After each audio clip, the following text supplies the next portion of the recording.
I didn't expect the words to hit that hard, not after everything I'd already been through. It was a Thursday afternoon, cloudy, gray, one of those slow burn days where nothing feels urgent until suddenly everything is. I stood on the curb outside my son's elementary school waiting for his dad to arrive for pickup. That was part of our custody agreement. We'd meet halfway. Neutral ground. No drama, no yelling, no past. Then she stepped out of the car. Savannah. Perfect blonde waves, glossy nails, not a single crease in her blazer. She looked like every Pinterest board version of stepmom goals, except beneath that polished surface, there was something colder, something tight and calculated in her smile.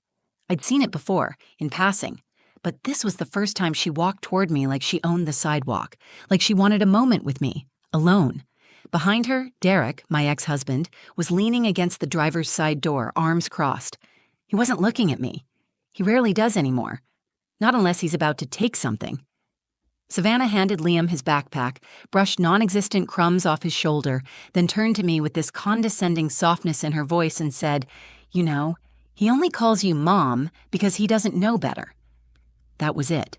Just that one sentence. But it sliced through me like a scalpel. Before I could respond, Derek, still not looking at me, added flatly, "Let's fix that in court." He said it like it was casual, like asking a barista for almond milk instead of oat. Like this wasn't about rewriting my entire identity in my son's life. Like this wasn't war. And I said nothing. I didn't give them the reaction they were hoping for. No raised voice, no angry tears. I just put my hand on Liam's back and quietly told him to go ahead and get in the car. He looked between the three of us, his two worlds in one awkward triangle, and you could see it in his eyes. Confusion, embarrassment, a little fear. That 9-year-old boy was already learning to survive by reading the temperature of the adults around him. That hurt more than anything Savannah could have said. On the drive home, Liam was quiet, staring out the window, fiddling with the drawstring on his hoodie. I didn't push. I just let him be. But inside, my thoughts were screaming. He only calls you Mom because he doesn't know better. It echoed. Not just because it was cruel, but because it exposed something I hadn't wanted to admit. That maybe, slowly, piece by piece, they were chipping away at how my son saw me. I raised Liam. I stayed up with him through croup and stomach bugs, packed his lunch with notes scribbled on napkins, knew his weird phase with dinosaurs and the way he used to say syrup like see-up. I was Mom. I am Mom. But suddenly, that role, my role, was up for grabs. And my ex was willing to take it to court. There's a kind of heartbreak that comes after divorce, long after the papers are signed. It's not just the loss of love, it's the quiet erosion of identity. You lose the house, the shared jokes, the version of holidays you'd always imagined. But the scariest loss, the one that gut punches you when you least expect it, it's the fear that the child you built your life around might be pulled so far into someone else's story, he forgets where he came from. When we got home, Liam went straight to his room. I didn't follow. I just stood in the hallway holding his backpack in my hands like it might tell me something I didn't already know. Then he called out, "Mom, can I have a snack?" I closed my eyes for a second. Let that word, Mom, settle back into my bones. Yes, he still called me that. Not because he didn't know better, but because he did. But the storm was coming. They wanted to fix things in court, and I had no idea that the one who would speak the loudest for me would be my son, with an iPad. I live in a 2-bedroom rental in Eugene, Oregon. Nothing fancy. White siding, creaky floors, a fenced-in backyard Liam and I painted with glow-in-the-dark stars last summer. It's ours. At least, it feels like ours. When you go through a divorce, you lose a lot. But I kept the mornings. Every weekday, Liam eats his breakfast at the same counter, under the same chipped ceiling light. He swings his legs off the stool, still too short for the floor, and reads the back of the cereal box like it's breaking news. He always eats the marshmallows first, and he always hugs me before I pour my second cup of coffee. Those tiny things? They're what made the silence that followed that courthouse threat unbearable. That day, after Savannah said her piece and Derek threatened legal action, I couldn't stop thinking about how normal our life was, until suddenly, it wasn't. My name's Mira Carson. I'm 34 and I've been a mom longer than I was ever someone's wife. That's probably the most honest way I can describe myself. I work part-time as a freelance graphic designer. It's not glamorous, but it means I get to walk Liam to school and still pick him up most days. Liam is my whole world. He's 9, clever, observant, way too curious for his own good. He was born during a thunderstorm, and sometimes I still think that electricity never really left him. He asks questions that make me pause, the kind that make you realize how much a kid can see, even when adults think they're whispering. His dad, Derek, and I were married for 7 years. On paper, it looked fine. We had a mortgage, a Labrador, Christmas cards from Shutterfly. But Derek had a way of disappearing. Even when he was right in front of you, he could be in a room without ever truly being there. And when Liam was born, that didn't change. It got worse. I think some men imagine fatherhood like a movie montage. The cuddles, the first steps, the birthday balloons. But Derek couldn't handle the mess. The sleep deprivation, the tantrums, the late-night vomit on your shirt. So eventually, he just left. First emotionally, then physically. When we divorced 3 years ago, we agreed to shared custody. 1 week on, 1 week off. At first, I thought it would work. Derek seemed to want to be better. But then he met Savannah. She came out of nowhere. Younger, corporate, shiny in all the ways I wasn't anymore. She was sweet to Liam at first. Always smiling, always bringing baked goods for the school pickup line like she'd been doing this for years. But I saw it. The way she watched me like I was a character in a story she was writing over. The way she called him my stepson like she was auditioning for a role she hadn't earned yet. Still, I never said anything. Not to Liam. Not even to my mom or my sister. I kept my mouth shut because I believed that kids should never be caught in the crossfire. I believed Liam had the right to love everyone in his life without feeling guilty about it. So when Liam started acting different after visits to their house, I blamed it on the adjustment. He came home quieter, tired. Once, he asked if he had to call me Mom, or if there was another name I liked. I laughed it off. I didn't want to scare him with my suspicion, but inside I was screaming. You see, I never wanted a fight. I wanted peace. I thought if I just stayed quiet, Derek and Savannah would settle into their roles and we could all coexist. But the thing about silence is, people mistake it for weakness. And Savannah? She saw my silence as an invitation. That's how we got to that curb. That one line she tossed at me like it meant nothing. He only calls you Mom because he doesn't know better. Except he did know better, because he knew me. He knew the smell of my shampoo and the way I sang off-key in the car.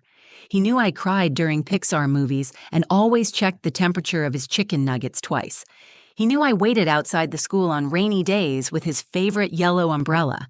He knew me in the way only a child can know the person who raised them from breath one.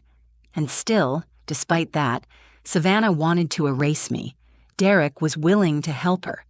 That was the moment the ground beneath me shifted, not just because they were coming for custody, because I realized I might have to prove to the court that I was my own son's mother. The first sign something was really wrong came the next week. Liam had just gotten back from a week at Derek and Savannah's house. He came through the front door with his usual sleepy half-smile, dragging his rolling suitcase behind him. But there was something different about the way he looked at me, like he was checking to see which version of me he was walking into. Happy mom? Sad mom? Confused mom?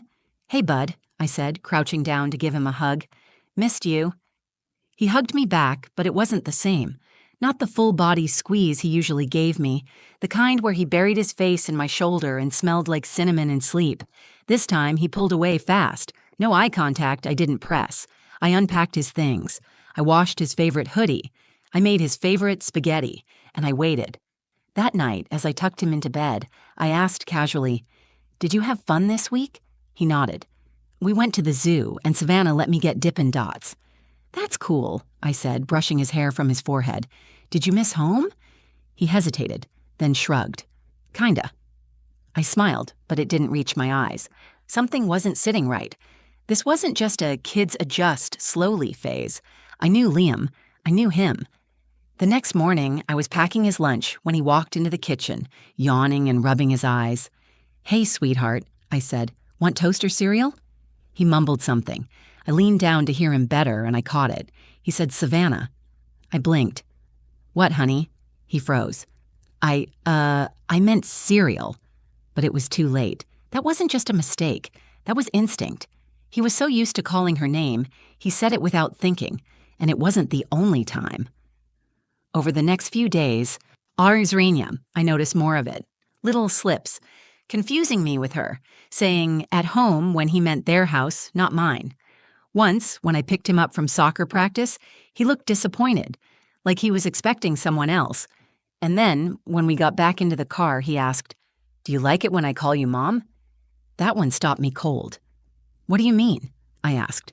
He fiddled with the seatbelt. "Nothing, just wondering." I pulled over, turned off the ignition, and looked at him.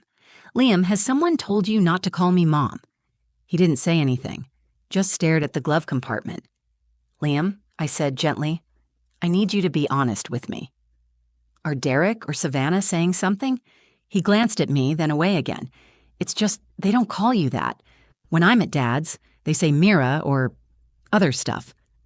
My heart sank. "What kind of stuff?" He shrugged. Like your other parent, or the lady. "Savannah says you're confusing, that it's okay if I call her Mom now, because she's the one who actually takes care of things." My throat went dry. "She says that to you?" He nodded. "But only when Dad's not listening, I think." I felt like someone had pulled the air out of my lungs. It wasn't just subtle manipulation. It was a campaign, a quiet, consistent erosion of who I was in his life. And it was working. I didn't yell. I didn't cry. I kissed Liam on the forehead and said, "Thank you for telling me. You can always talk to me about anything, okay?" He nodded. "Okay, Mom." That word, Mom, sounded so fragile coming from his lips, like it might break in two if I didn't protect it. The next morning, I found a manila envelope in my mailbox. No postage, just slid in by hand. It was from Derek's lawyer, petition to establish legal and educational reference to stepmother as primary maternal figure. It was a motion requesting the court allow Savannah to be officially listed as Liam's primary mom in school records, medical documents, and daily usage. He wanted to reframe our son's entire understanding of family. I read it 3 times. I still couldn't believe it. This wasn't about Liam's best interest. It was about erasing me. And I realized something chilling. Derek wouldn't be doing this if he didn't think he'd win, if he didn't think Liam would go along with it, and maybe, just maybe, he wasn't wrong. That night, I sat alone on the couch, staring at nothing.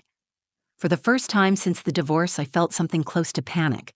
What if I lost him, not legally but emotionally? What if they succeeded in making Liam forget who I was, who he used to be with me? That was the moment I knew I had to do something, not to fight dirty, not to match their manipulation, but to protect my son in a way that would matter, silently, carefully. And the idea came to me like a whisper. Give Liam a way to speak the truth, even when no one's listening. I didn't sleep the night the legal documents arrived. I lay there staring at the ceiling, arms folded across my chest, the words primary maternal figure looping through my mind like a cruel chant. I kept picturing Liam, my son, my baby, being told to replace me one sentence at a time, not by accident, not by love, but by design. The next morning, I woke up before the sun. I stood in the kitchen, barefoot on the cold tile, drinking coffee I didn't taste. I had no idea what to do. I didn't have thousands of dollars for a custody lawyer. I didn't want to drag Liam into a messy courtroom battle. I didn't even want revenge. I just wanted my son to be allowed to love me without shame. That was when I remembered something my dad once said. I was 11, crying in the garage after a kid at school told me I talked too smart. He crouched beside me and said, "People only try to rewrite your story when they're scared of how powerful the real one is." Derek and Savannah weren't doing this because I was weak. They were doing it because they knew the bond between me and Liam was real, and they couldn't control it. So they tried to erase it. I wasn't going to yell. I wasn't going to fight dirty. But I would protect my story. Our story.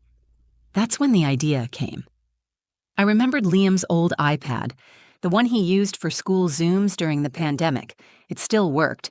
Barely. But it had a voice recorder app and a cracked case with Pokemon stickers on the back. I didn't plan some elaborate setup. I didn't hide it in a teddy bear or coach my son with questions. I just handed it to him after dinner that night. We were sitting on the floor of his room, building a Lego spaceship. He'd gotten quiet again, his thinking face creeping in. I set down a piece and said, "Hey, you remember your old iPad?" He nodded. "The one with the busted screen? Yeah, I found it in the drawer today. You want to keep it in your backpack, just in case?" He looked confused. "In case of what?" I hesitated, then said, "Sometimes when people say things they shouldn't, it helps to have a way to remember them. So we can talk about it later. If you ever feel weird or scared or confused, you can record what's going on. Only if you want to." He looked at me for a long time. His eyes didn't blink.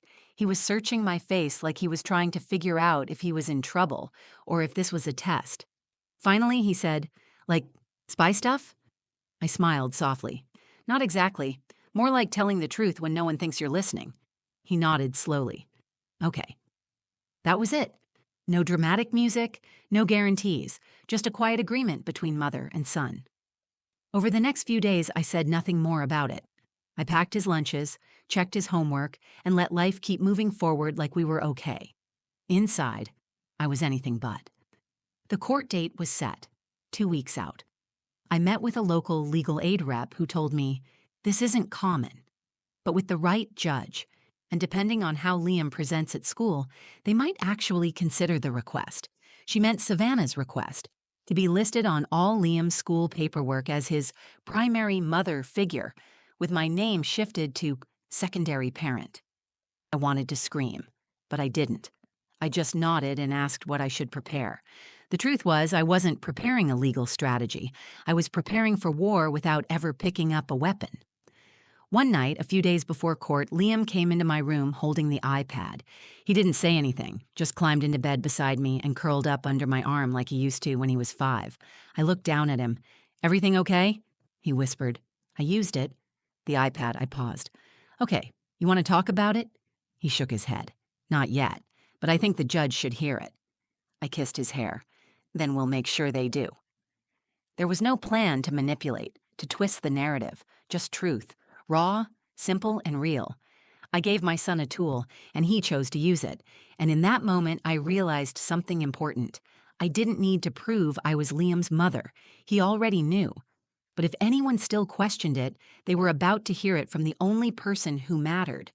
The courthouse smelled like disinfectant and tension. It was a pale gray room with hard benches and cold lighting, and still, I felt like it held more heat than any room I'd ever stood in. My hands were clammy. My stomach was tight. But my face was calm. I'd practiced that in the mirror. I had to be unshakable. For Liam. He sat next to me, swinging his legs under the seat. His little hand kept drifting toward mine. I didn't reach first, but I didn't let go either. Across the room sat Derek and Savannah. Savannah looked like she was ready for a magazine shoot. Hair pinned, blazer crisp, that same artificial warmth she always wore like a costume. Derek didn't even look at me, just flipped through a folder, pretending this was all business. Their lawyer stood and made her case quickly. The words felt polished, practiced. In the child's best interest, psychological consistency, stable maternal figure. They spoke as if I were a ghost, an inconvenience that needed to be cleaned off the page. Then it was my turn. I stood slowly. My lawyer asked me simple questions. How I raised Liam, our routines, my parenting approach, our bond. I answered quietly, clearly. I didn't cry. I didn't attack. When asked how I felt about the petition to make Savannah Liam's primary maternal figure, I simply said, "I don't believe motherhood is something that can be reassigned. It's lived, it's earned, and my son already knows who his mother is." There was a pause. The judge scribbled something. Derek whispered something to Savannah. She smirked. And then came the part no one was prepared for. The judge asked to hear from Liam. Most kids that age aren't brought into court unless it's absolutely necessary, but in this case, both sides had agreed. If Liam wanted to speak, he could. The judge invited him to sit in the chair near the bench. Liam looked at me. I gave a small nod. He walked up, small in that giant room, carrying something under his arm, the old iPad with the cracked screen. The judge smiled gently. "Hello, Liam." "Hi." "Do you know why you're here today?" Liam nodded. "Kinda. I think you're trying to figure out who my mom is." A soft laugh rippled through the courtroom. The judge smiled. Something like that. Can you tell me how you feel about it? Liam set the iPad on the table in front of him. I feel like I already have a mom, and I think you should hear what they say when they think I'm not listening. The judge looked surprised. What do you mean? Liam opened the iPad. I recorded something. You can listen. I don't want to say it out loud. My heart stopped. The judge asked the bailiff to bring the iPad forward. He put in headphones. The room went silent except for the ticking of a nearby clock. Then, a shift. The judge's face changed. His brows drew together, his lips pressed thin. After about 30 seconds, he removed the headphones and asked, "Would anyone object to me playing this aloud?" Derek's lawyer began to speak. "Your Honor, we believe this could be taken out of context." The judge overruled.